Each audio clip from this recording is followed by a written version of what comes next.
customer service, done right, can be your company's single biggest competitive advantage. Welcome to the Customer Service Revolution. Join customer service authority and best-selling author John DeJulius as he interviews leaders who are revolutionizing their industries. This is more than a podcast, though. It's a movement. The Customer Service Revolution is a radical overthrow of conventional business mentality designed to transform what customers and employees experience. If you're a revolutionary customer service leader who's ready to stop competing on price and obsessed with building a brand that people cannot live without, this podcast is for you. Every day, businesses seek to make a profit. But sometimes the bottom line is not the best indicator of a company's long-term health. In the wake of the Great Resignation, companies are scrambling to retain employees and profits. And it turns out that one answer solves both. The Employee Experience Revolution, the newest book by John DeJulius and Dave Murray, divulges the little-known secret of how to become a more profitable company in both the short and long term. Happy employees. Your customers will never be any happier than your employees. Remember, your people create and deliver the experience that keeps customers coming back. Read the Employee Experience Revolution and discover how you can build the type of company that helps employees be proud of the work they do and allows them to have an opportunity to live their best lives. As a bonus, if you pre-order your copy today at thedejuliusgroup.com, you'll receive 15 pages of interview questions designed to gauge an applicant's service aptitude potential. Order yours today.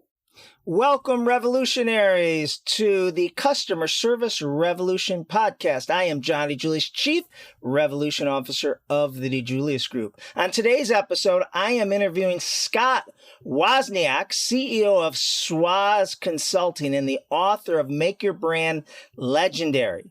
Scott spent 8 years as an employee at Chick-fil-A headquarters. Today, we are talking with Scott about cutting-edge AI trends and how to apply them to your customer experience. Before we get to our interview, let's talk about what is happening in customer experience. Companies spend millions creating and advertising their brands, yet the customer experience drives customer perception, retention, and referrals. If you take really good care of your existing clients, they will generate more new customers than any advertising campaign ever could. Think about what might happen if you reversed your advertising and customer service budget. Is the level of the experience your customers receive dependent on which employee they encounter? Are there certain employees on your team you hope your best clients don't interact with? If so, then you have what is known as employee roulette. Employee roulette is a problem most organizations have to some degree. Just because you have a new employee in a customer-facing roles in their first 90 days doesn't mean that the customer should suffer their experience. The enemy of a great customer experience is inconsistency. Customer experience inconsistency not only applies to employee roulette, it can apply to department roulette, location roulette, or franchisee roulette. You need to remove employee roulette from your customer experience, your brand's customer experience. There is good news. You can significantly improve your customer experience with your existing group of employees. If your customer experience is not consistently great, you better be the cheapest. Yeah, I don't like that. I don't want to go there. Another thing world-class customer experience brands do is they eliminate personal interpretation. What do the following phrases have in common? We are a customer-first organization. Treat customers the way you want to be treated. Exceed customer expectations. Go above and beyond for our customers and deliver genuine hospitality. You know what they have in common? Leaders say them all the time, but they have no meaning. Leaders love to throw around platitudes regarding customer experience and all of these great mantras. They don't provide any direction for themselves. You will get 100 personal interpretations if you tell 100 employees to exceed customers' expectations or go above and beyond for your client. To deliver a world-class customer experience at every touch point along your customer journey to existing and potential customers, truly world-class customer experience, do this when they're training team members. They remove personal interpretation. Again, if you tell 50 employees to deliver genuine hospitality, you will get 50 personal interpretations. You must remove personal interpretations in all aspects and define what you mean. I'll give you an example. In the salons, when I talk about delivering genuine hospitality, right? That means different to every person, but not to us, because we say delivering genuine hospitality is delivering the 5 E's. Okay? Eye contact, enthusiastic greet, ear-to-ear smile, engage, and educate. That's the 5 E's. Now they're measurable. Now there's not 50 interpretations, personal interpretations. We've defined it. All right. We'll be right back after this with our interview. Becoming the brand customers can't live without is a team effort. Want to get everyone on board and bought into becoming a world-class brand? Consider bringing John in live or virtually for a keynote or workshop. Email Claudia@thedejuliusgroup.com for more information. Welcome back, Revolutionaries. Today, I am talking to Scott Wozniak, CEO of Swoz Consulting. I love the name there. And author of Make Your Brand Legendary. Scott spent 8 years at a lot of our favorite company brand, Chick-fil-A headquarters. And we are talking to Scott today about cutting edge AI trends and how to apply them to your customer experience. Welcome, Scott. John, thanks for having me, man. Been looking forward to this. I have too. I love your background. So tell us about what Swoz, I love how you combined your name. Yeah, you got it. Swoz Consulting does. Yeah, we help people build legendary companies. That's been my experience, and my passion is not just how do I survive, but how do you get to that rare level in your category where you set the standard. You are the trend. You're the one everyone talks about. You don't just have satisfied customers, you have raving fans. That's what I've been trying to figure out. And I would dare say we have figured out the systems and the tools. And with these little diagrams, we talk about your engine that creates raving fans. And this, maybe we open with this kind of big idea. It's not magic. It's not luck. There's a system. This next level of stuff, we often attribute it to like, oh, you just got lucky with your cool product, right? Like, actually, yes, that happens. But there are companies who figure out how to sustain this for years, decades even. They just create raving fans. And it's happening all over the place, not just consumer brands. It's not just, Apple and Chick-fil-A. Yeah, those are fun. But man, it's all sorts of other technical places that maybe your folks don't know about because they're not their customers. Right. But it's all over the place, man. So yeah, that's what we do, is help everybody from, construction and manufacturing to retail and cool, sexy electronics. We help them do it. And to your point, man, I would say, I've been doing this for 22 years inside building. I'm a senior leader. This is not a theory for me. Like, I've actually been doing this, building these companies and building these brands. So it works. But I would say until 2023, we have a tech division in my company. We travel all over the world doing stuff. And our tech division, we worked with AI companies on their customer experience and their operations. And we told everyone else, hey, someday AI is going to change everything.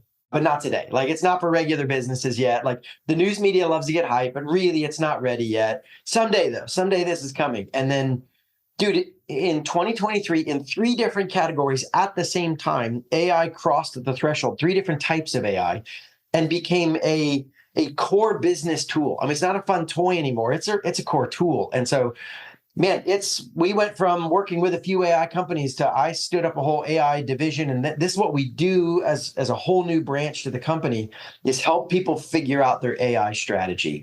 And the way we say it is, listen, the future is already here. It's just not evenly distributed.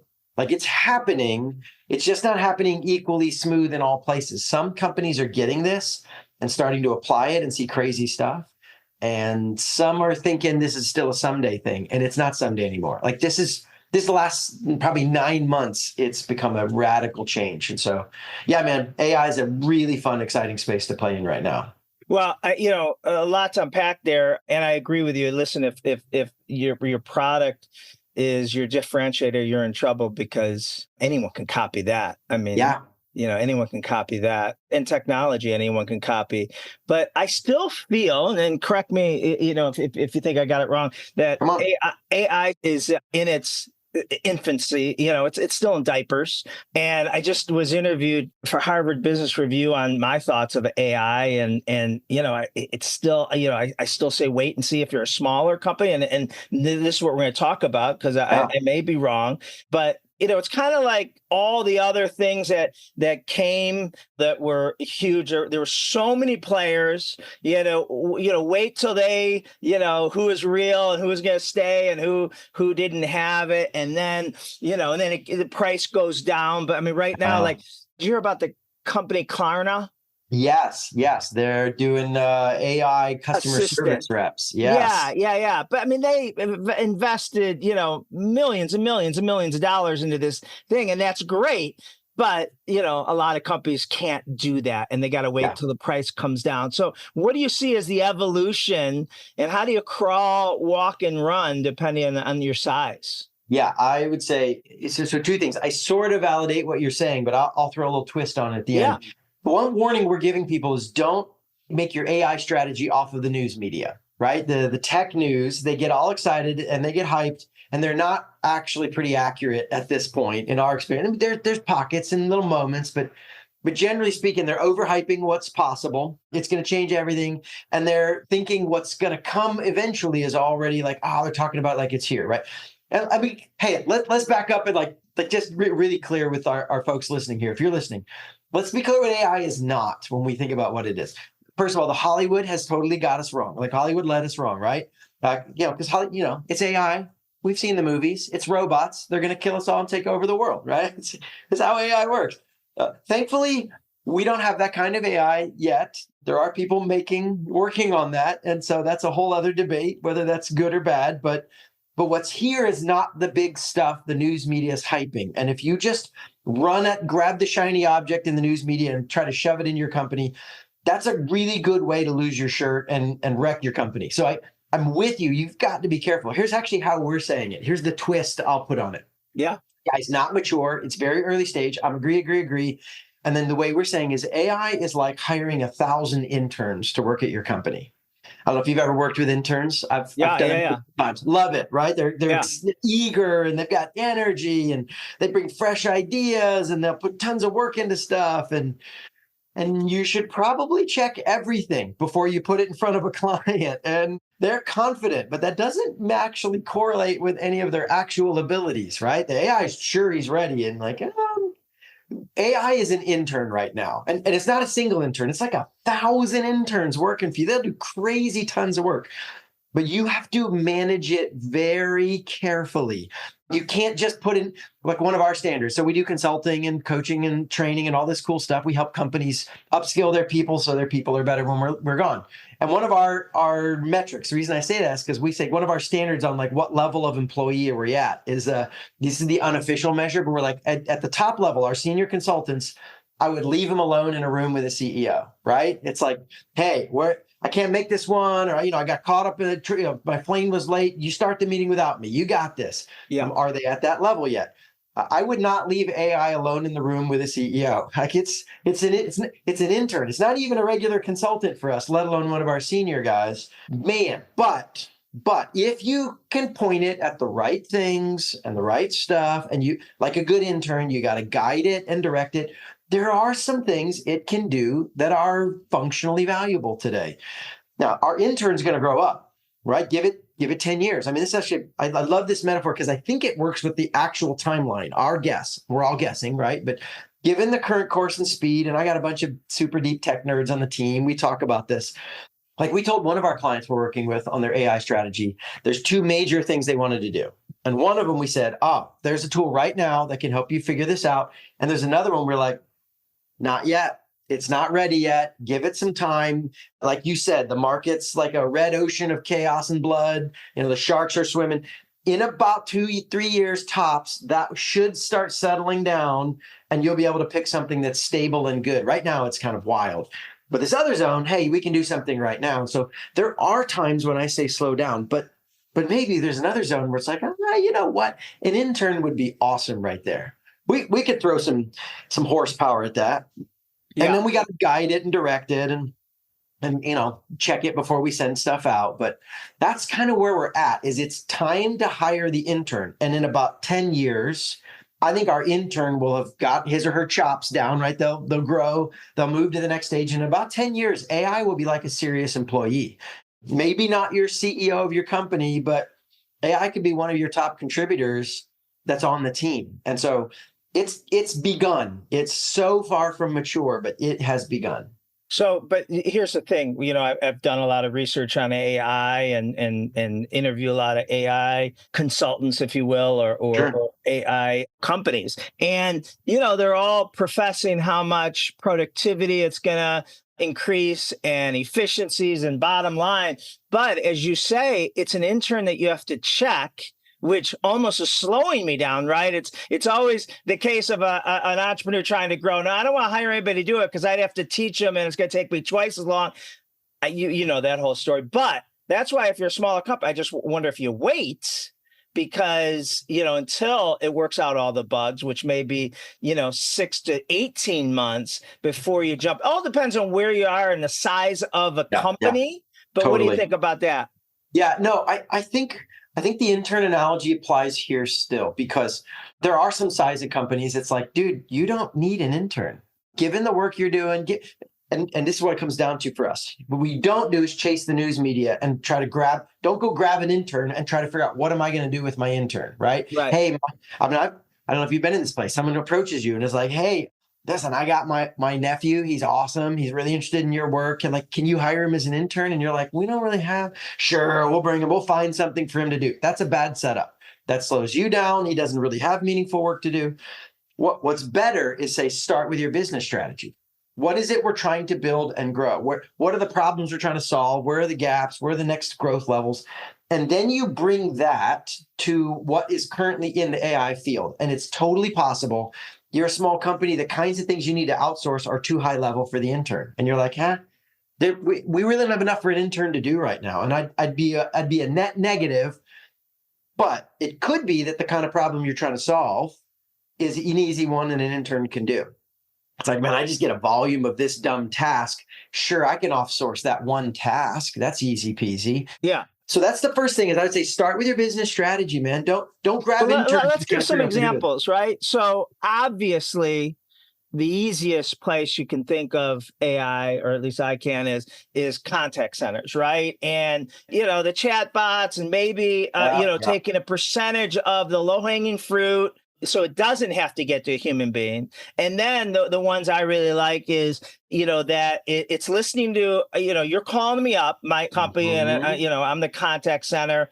And you're asking me some questions and it kind of, it's listening and it pre-populates the answers so I can immediately, and we don't have that pregnant pause of where I have to go look for the answer and make small talk. How's Atlanta? How's this? How's that? And that's easy, at least for me, to get my head around. But outside of contact centers, where should companies look to add AI? I'll tell you one place I love it, and it's silly, but it's saving us time and it's saving us a little payroll.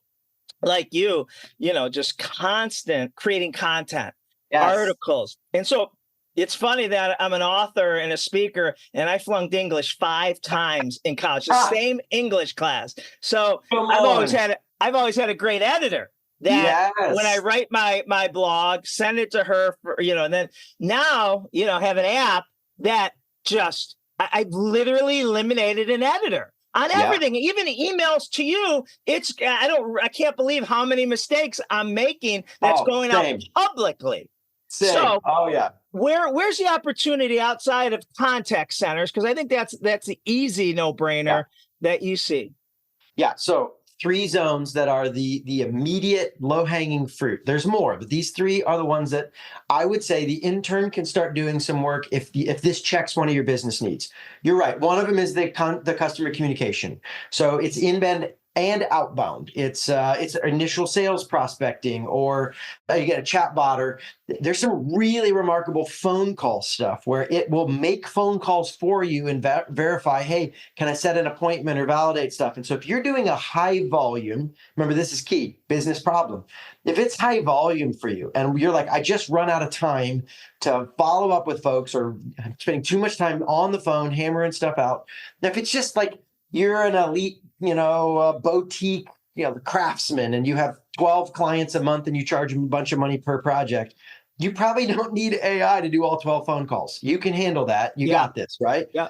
But if you're cranking out 1,000 customer interactions a month on all these small transactions, it can add a personal touch, ask questions, chat. So again, where's your business at? So there's communication. Communication is one. The second, you're right, is content creation. And that's the text, ChatGPT. Everyone's excited about that. It's editing your text. It's all this. It's also a tremendous amount on the visual side. The graphic upgrade that is possible right now is crazy. And I'm going to give you kind of three escalating layers. But these are the kinds of things that used to be expensive and reserved for the professionals. And now it's going to become normal. And if you don't start doing it, it's going to be like, dude, everybody does this. What's wrong with you? Now, what's that look like? What's that vision? So it starts with images. The ability to just pop into Mid-Journey is one of my current favorites. Actually, they just renamed it. It's moving so fast. Muse, MUSE.ai. Was Mid-Journey. They renamed it to Muse. There's 3 or 4 others, Gemini and others, but Muse is my current favorite. And you put in a little text prompt, and then it pops up pictures, and you change the text prompt and it gets different pictures. Give me an example of something that you want a visual of. Yeah. So social media posts, you get better responses if you have pictures. And every now and then I'm like, I don't really know. I mean, I think of a picture. Yeah. It's not. So is this Scott, you're right. Let's say you or I are writing. I'll give you one. I just did. Okay. Okay. So I was writing a post and I was talking about success is, it's not avoiding problems. It's getting really good at turning profitable solutions for problems. Yep. So every time you see a problem, you're like, this is a chance to be profitable. Sweet. So I'm playing with that. And I'm like, what goes with that? So I had this idea. So I said, hey, make me a bridge over a canyon made out of money, out of stacks of money. It took me 2 tries. I got one that looks stinking awesome. I'm like, there's 2 cliffs and there's this pretty cool arch bridge that's all green bills stacked out of it. And I was like, heck yeah. That took me 30 seconds. I was like, prompt 1, I changed the wording a little bit because at first I said make a bridge. And I was like, well, put it over a gorge. Oh, that's even cooler looking. And then I just downloaded it. 30 seconds later, I have a custom picture that nobody else has that might catch somebody's eye. This is easy. I'll give you another example. We're launching an online program for some of our content and tools. And we took some hand sketches from an artist and said, hey, here's 3 concepts, based on the content, an engine or kind of a premium, a prize, a trophy. Give me some ideas. And then I took those sketches and instead of uploading text, I dumped the sketches into Muse and said, make me logos based on this. And it cranked out logos. Now, there are logo-specific AI packages. I went to those as well and said, here, make logos. And then I took the 5 best ones that my team and I liked. And we took those 5 best AI logos, put them on social media to our followers and said, hey, which ones do you like the most? These were rough drafts. And you do that on Muse as well? Yes, Muse. And then there's like a dozen, maybe 100 of like logo specific. Hey, put in text prompts, we'll make you logos. And so then we great. And we went back. Now this is an intern, right? Yeah. What I couldn't do is I couldn't go into them and say, we wanted exactly I want the words. One of the pieces was, hey, there's 3 words. We think we should have, they kept putting 1 on top, 2 on the bottom. And we're like, we should have 2 on top. We think, because it's Legendary Brands Academy, not to get specific, but they kept putting Legendary Brands Academy. And I was like, no, I think it flows better to say Legendary Brands with Academy below it. And I'm trying to tell AI to do that. And that became a pain. So you know what we did? We went to Fiverr, which is an easy way to hire somebody for $5 to $20 and said, hey, here's the rough draft. Here's the deal. Rearrange it and make it put the words slightly different here. That saved me. But the intern, so to speak, got me all the way to here's my logo, here's my look, here's my custom stuff. all this stuff is happening. I think it took me 10 minutes tops to create 5 logo options and post them on social media. It took me probably another 10, 15 minutes trying to get AI to rearrange the words. I couldn't do it. And then I had to hire somebody from Fiverr to do the last piece. Right. And we're done. The intern got me 75% of the way. And I didn't need a high-end global consulting for logo graphic firm to do this. So it's not to say there's not room for design thinking, but the rough draft process.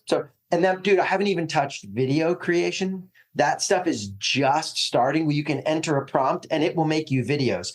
We just downloaded a software using a Create Studio is the one we just picked. And they have templates of videos with 3D characters, or, the little hand that sketches a thing while you talk, hear the voice. Yeah. Oh, you can upload a picture. They have preloaded pictures. They've got characters. You can go in and no, I'm going to change. Like they have that guy I'm literally just learning this one. This is brand new for me, like this week. Create Studio, and you have your character go through here's his problem, and you can swap out in the behind the scenes with a couple of clicks. Hey, I want to change him from a business suit to a plaid shirt with overalls, and he's a lumberjack now. And it's swap out your character, change your text, add an AI voice talking over it. I mean, it is really remarkable, the ability to click, click, click. I don't have to be an animator or an editor. I use their templates. I load this stuff up. Now I have videos talking about my program. Take your logo, upload your logo. We will turn it into a cool graphic where it swoops in and lightning. There's 25 different options for how your logo now becomes a little video that pops in as opposed to a static logo. And it literally is a button click. It's here's my logo. And then suddenly revolution, right? And now the O spirals in and explodes, or no, I want it to be this cool emerging, and you could pick, and now you have, that's cool. So the ability for you to take your graphics of what you're doing and visualize things. Now, again, some brands, this is not a big deal, but for some, the way you communicate is online. You do social media and ads, and you're spending, one of our other clients is spending many thousands a month paying people to create graphics that they can keep. They sell all online. That's kind of their sales funnel. And they're about to cut $5,000 a month, roughly. We're in the process of showing where it's going to happen from their deal and get better content for it and spend less time. They're hiring one person to replace 3 vendors who's just going to crank out AI graphics and videos. They already know the stories, right? Again, they're mature enough. This is not for everybody. If you don't have a social plan, you probably shouldn't grab any random AI generator, start making up pictures and think this is going to be good for your business. Right. But if you are a business who lives and dies on your online sales funnels of videos and ads, and you're constantly cranking them out, and you have customer stories, and you already know the content, and you're just paying people to create that stuff, you can hire one expert to run all these little software, get more content for less time and money. But if that's not you, then don't do that. That's their business need is, gosh, we just keep throwing tons of money on our online play. How do we simplify that? If you enjoy what you're learning on the Customer Service Revolution podcast, you'll love our weekly newsletter, The E-Service. It's full of great customer experience tips and stories, includes special offers, webinars, and more each week. To sign up, head to tdg.click/e-service. That's tdg.click/e-service,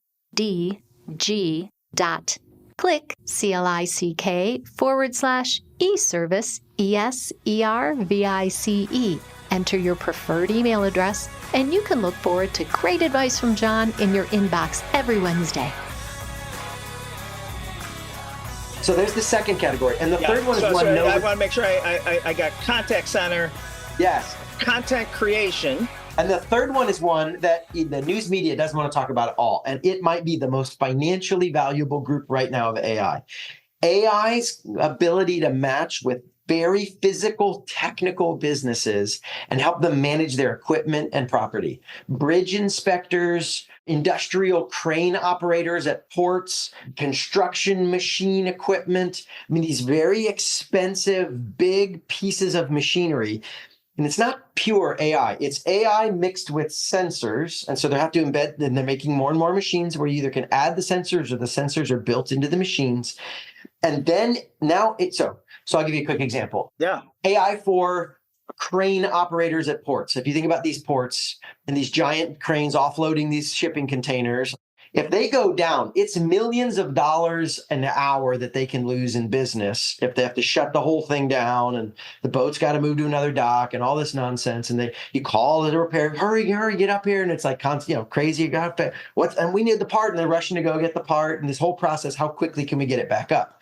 Well, we started putting sensors on that. I say we, I didn't do any of this. Humans started putting sensors on this, and I'm reading about it, studying it. Now we work with some of these companies, but I don't do the physical work. I'm just the strategy guy. And it went from like, hey, we can track, and the instant it goes down, you don't have to wait for them to call you. Well, that was level 1. Level 2 is, man, we started noticing, hey, this thing is looking like it's going to go down. And it not only goes down, we're going to tell you how it went down, tell you the parts it's prepped, well, now we're at the point where we've seen enough of this that they can tell you this is about to go down. Here are the parts you need to bring, show up in advance, and you have a 15-minute quick repair on spot. And the boat just pauses for a second. There's no half-day loss. You don't have to reshuffle anything around. It's having massive impact. There's another quick example. Roadway bridge inspectors is huge. We're working with like Department of Transportations and other big groups like that, or kind of some of the partners we have. And again, this is not the sexy stuff, right? The news media doesn't want to write about this. Well, normally they'd have to get this big bunch of cranes and things, and they're like hanging people with all the safety harnesses over the edge of the bridge, trying to get underneath this bridge. And they got to visually inspect and do all this stuff and checklist. And it's a multi-day process where there's a lot of safety risk. You shut down at least one lane, sometimes 2, which can be a problem. Some of these bridges are only 2 lanes anyway. But you can't not check your bridges, right? Because the risk of life is too big of a deal. And now there are drones. Again, it's AI plus. It's an AI plus a drone, a little flying drone. But it's not just the AI flies the drone. You have a map of the bridge, and the AI purposely goes and maps all the spot, takes pictures and video, captures all the pictures and video, notes discolorations, pops things up, and does a virtual flyby where later you just hit play. It's all automated. And the AI makes this little path, and it plays and stops, and the video freezes, and it pops out, and it shows you, here's the 3 points, check. This one's a yellow flag. The third one didn't get a check. And so all they need to do then is say, hey, there's only 2 spots on that bridge we need to go physically deal with. The rest of it we're safe with. And it's safety. They're parking on the side of the road, and there's a guy on the bottom. He's not actually steering the drone. He just like lines it up, hits the button, and then he sits down and he waits. And it takes about 20 to 30 minutes, depending on the size of the bridge. And now we have a perfect map of the bridge. Do I need to do anything about this? The impact of AI on physical spaces. Last crazy one, real quick. There's an autonomous pile driver. Everyone talks about autonomous vehicles, and John, I cannot wait to have my own autonomous car and work in the back seat or take a nap on the way to a client. That's going to be awesome, right? Until then, what is actually happening, like it's in operation, not like AI, like autonomous cars, like someday, no, this is, you can buy this and set it up. A pile driver normally is a crew of people, 8 to 12, taking these big piles, hammering stuff, and then they use machines and equipment and even, big excavator stuff. Or there's an autonomous pile driver that can do over 3 times the amount of work. You just plug in the map down to micro-millimeter precision, and you just load it up, and it can go, depends on about 240 piles it can drive before you have to refill the cart. And that part you have to do. Somebody has to put the piles back on their little kind of loading basket. And then it drives through your job site, cranks out your piles, can work in any weather, works 24 hours a day. Like the ability for AI to impact the physical, technical, manufacturing, construction, engineering. Dude, that one is where there's huge. Here's the one I'm curious. I love your energy, Scott. Here's the one I'm curious. And you open my eyes to some things, but a lot of things. But the contact center, yes. Corporate office, marketing, resources, yes. Mm-hmm. What about brick and mortar? Not phones of that portion. Let's say doctor's office, hair salon, clothing store, restaurant. Other than the check-in, check-out, phone, outsource, online booking, all that. Sure. Can it help the physicality of the experience when you're there? So there are a few industry-specific AI tools. Medical practices in particular have some interesting co-pilot stuff that comes along with them. Think like a little expert whispering in the doctor's ear, showing him graphs and charts. So the doctor has the latest, greatest stuff, right? That's big. But honestly, no, this is where sometimes an intern is like, not today. We don't need like a clothing store. Yes. So here's what I would say. The clothing store might want to play with, hey, if someone has a phone call, you can have AI answer your phones, or maybe the clothing store will have someone. Well, where I see it, and I've seen it before, and you've probably seen it, is I'm in there and I don't want to try on all these shirts, but they show me what that shirt looks like in blue, gray, white on me. So I don't have to try it on 4 or 5 times. It may not be able to tell me it's going to fit me. Maybe, but you know. Okay, so this is a great example. I've been hyping AI. I would actually tell you, now maybe there's one, and if your listeners know, like tell me. I've checked out the current versions of this. They're not ready. This is not one of the ones. We would say, nope, wait 2 or 3 years. And this is going to be awesome. Because right now it's slow and clunky. And what's just frankly better is make sure you have a website loaded and just show me pictures of the 3 other color options. The time and process for me to like stand still in front of the thing, and it doesn't map my body in a precise way. It just kind of generically puts it over my body. It's not good enough. Someday it will. Someday it'll scan and know that you're a 44 chest and exactly. And in a salon, it probably could say it when your wife is looking at, blonde, red, long, short. Yes. I mean, that's been around for 20 years, but not to the sophistication. Well, and again, that's there, but not fancy. Like what it will eventually be. And I'm going to say 5 to 7 years on this one, but you look in the mirror, they have the mirror in the salon. The mirror itself will pop up and there'll be graphics that show your hairstyle. And you could say, here's how short I'm thinking. But right now it's like the cheesy phone app, right? It just kind of generically drops a hairdo on top of your head. And it doesn't recognize that you have thick or thin hair, curly. No, exactly. And it'll have to gauge that because not every, the thing. So someday, not yet. Couple more questions. The big question that everyone wants to know, is it going to create more or less jobs in the future? So I think 3 things are going to happen. 1 bad, 1 good, 1 neutral. It's going to create new jobs. There are people who will do new things because the AI, let's talk the hair salon. There's going to be somebody whose job is to create the hair design options and make sure they manage them well. And we'll have to figure that piece out. And somebody's going to have to be a hair designer, a virtual hair designer. We've never had virtual hair designers before. That's going to be a job. And kids will be like, oh, I love playing with that. And I'm going to try this new look and seeing what's possible. And the AI someday will be so advanced, it'll tell you what's realistic. Because like right now, could you handle a 6-inch mohawk? Well, maybe, but like an 18-inch mohawk? I couldn't. No, I gave up. 100, Brad. No, I'm being serious. Yeah, like it's like, my hair's too fine for that. Generation right now would probably show me a mohawk. The one in a few years will say the density of his hair the texture of his hair wouldn't support that mohawk. Exactly. Sorry, mohawk's probably not a good choice for you given your current hair setup. Right. So somebody's gonna have to design that and figure that out. And it's this unique mix of hair science and art design. Okay, now simultaneously, so that's the good news. The good, neutral, the bad. The neutral is it's gonna take the same job we have and change it. So it's not going to change. It's not going to be a different. We're still going to need a human to cut my hair, right? Like at some level, there's going to be a hair salon person who's going to sit with you, and humans are going to want humans talking to them.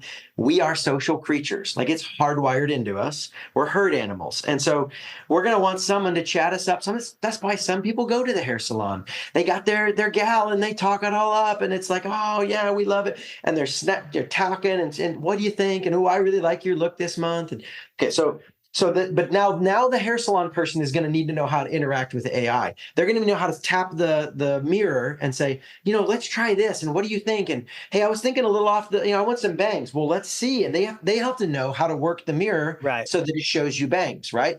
They don't have to be techies now. There's no such thing as a hair cutter. I can't think of their exact term. The hairstylist. Hairstylist. Thank you. Hairstylists will have to be tech skilled in the future. Now, there might be, here's where this gets the bad news. And this is a good example of all the industries. We kind of stumbled into this example, but I love it. The low end hair salons where there's no relationship and it's not skilled labor. Yeah. There will come a day, I think this will be 10 to 15 years from now, but there will come a day when you'll probably be able to sit with an AI robot, plug it on your back head. to Floby? Yeah, thank you. And it'll just do the base. Like if you just want a bowl cut or you just want a buzz, it's like, dude, you don't need to pay somebody for that. Like plug it, Zoom, you got. Now, I have moved on from hairstylists. For those who are not watching the video, I'm shaved head bald. But yeah, but still, so you're going to see like the cheap low end. I have no skill, and I don't build. No, but you might apply that to a shave, right? To keep we both have it right now, the 5 o'clock shadow yes. or whatever. Which as silly as it is, it's it's. With technology now, I don't need to go into the barbershop to get my 5 o'clock shadow. Right. I use a little clippers at a particular setting, and I'm done. Right. And that's easy. But that doesn't mean there isn't still room for somebody who wants certain custom experiences. So you're going to see the low end of every job, the boring, mindless tasks that have no skill. More and more AI is going to scoop those up and say, I got this. Then you're going to see people who's like, well, I do my job like the doctor. Let's go high end, high education version, not a hairstylist, a doctor. Doctors are still going to need to be doctors. But there's going to be an AI whispering in their ear and showing them graphics and telling them the latest. Well, there's a new drug that just came out that could help with that. Oh, that's interesting. And so the doctor's still there. And then there's going to be new stuff, new things that didn't exist before. And so I think we'll end up with the same amount of jobs, less entry-level ones and more advanced ones. We're both consultants. Do we fall into the doctor category of how it affects us? Well, it depends on what kind of consulting you do and how nuanced and customized you are. Right, if you're a one-size-fits-all generic consultant with content, I mean, I hate to break it to you, but AI is going to do that just as good as you and I can and cheap. I mean, let me give you one that we're talking about right now. My team is playing with an AI. We have not released it yet because I want to see the results, but they just said, hey, we found it. Let's see it. It's taking my old blog posts, loading the text of blog posts since 2007. I've been blogging for a little while, putting them into an AI, and it's a video avatar. Version 1 was just another person, and you can pick the face and voice. Like, hey, I like a dude, I want him to talk Irish. That's going to sound awesome, right? And so like he reads my blog posts in his voice. That's version 1. Version 2, we're like, we got that. They're like, Scott, we can train the AI to look like you. We have enough video of you speaking that it's going to be your face, your voice, reading your old blog posts. And now we're going to blow up our YouTube channel. And also, here's what I'm saying, like AI is going to be able to take the greatest content in the world from all the greatest thinkers and writers and turn it into basic video courses and put it out there. If all you do is put out entry-level general information, you're in trouble. But if you build a custom relationship where you're the high-end barber who's like, these are my people and I'm there for the conversation and the connection and I do unique strategy for them and I know this market better than others and I've got these stories. No, man, humans are always going to want a human to come work with them and build stuff. But yeah, I wish I could say we're all immune. Dude, we're only immune if we move to the upper end of the market. The low end. Actually, I'll finish this as a zinger that like, wow, the head of my AI division just told me this last week. And I was like, crap, that's exciting and terrifying all at the same time. He said, listen, thanks to AI, if you want to be lazy, the option to be lazy will be easier than ever. And you don't have to do as much. And if you want to learn and push your skills and grow and become elite, AI's ability to help you learn, grow, and become specialized is better than ever. And so what you're going to see is an increasing unequal divide of humans on what they're capable of doing. AI will make it possible for many, many of us to live lazy, mindless lives because it'll just do it all for us. And AI will make it possible for all of us to have our own custom tutor and developer and super powered engines behind all our stuff. And the difference is entirely down to you. Do you want to push yourself and keep learning? Or do you want to coast and relax? AI is making both happen at the same time. I love it. We're talking to Scott Wozniak, CEO of Swoz Consulting, author of Make Your Brand Legendary. And Scott, how can our revolutionaries get more from you? I'm going to, you can tell us, but I'm also going to put it in the show notes. Sweet. So where do you want them to go to follow you or to find out more about you? Yeah, probably the easiest is ScottWozniak.com. WOZNIAK.com. That's it. Wozniak.com. You can get there. You'll have all my stuff. I've got some free stuff. Like I've got a newsletter you can sign up for and get kind of weekly little nuggets of kind of what we're learning. You can learn about kind of our services and my company stuff's there. My book links, everything that I'm kind of up to is easy to find at ScottWozniak.com. Thank you so much, Scott. I really appreciate your time. I learned a lot. I know our revolutionaries will as well. We'll be right back after this. Let's wrap up this episode with my mantra of living an extraordinary life so countless others do. Quote of the week: hell is defined as being visited on your deathbed by the person you could have been and seeing the impact you could have had on so many other people's lives. Thanks for joining us on the Customer Service Revolution podcast.